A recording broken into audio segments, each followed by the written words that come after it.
Préservatifs qui craquent, rapports sexuels non protégés ou forcés. Chaque année au monde, environ 6 femmes sur 10 ont recours à ce moyen de contraception d'urgence, appelé communément pilule du lendemain, pour échapper aux grossesses non désirées. Seulement, beaucoup de rumeurs circulent sur ce contraceptif d'urgence. Pour des jeunes filles qui prennent des pilules de lendemain, qui n'aiment pas encore accoucher, ça peut être néfaste pour la santé parce qu'après, il y a des effets secondaires qui peuvent faire en sorte que la femme ne peut plus attraper un retard.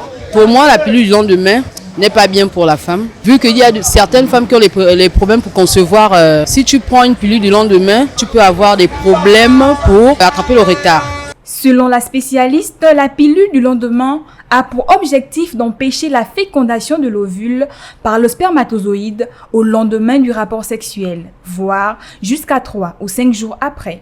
La pilule du lendemain a pour objectif d'empêcher la fécondation. Elle intervient en amont. Si on a brûlé le cycle et qu'il y a eu fécondation, la pilule du lendemain ne pourra pas agir.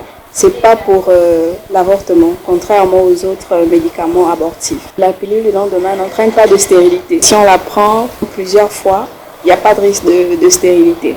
Bien que la pilule du lendemain ne rend pas stérile, elle est tout de même à l'origine de plusieurs effets indésirables.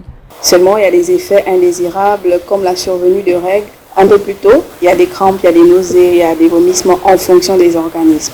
Alors là, on parle bien de pilule du lendemain. Il en existe 2 types. Il y a ce qu'on appelle la molécule lévonorgestrel, communément appelée le Norlevo, et aussi le Lipristal. Jeunes filles et jeunes femmes sont appelées à avoir une sexualité rangée.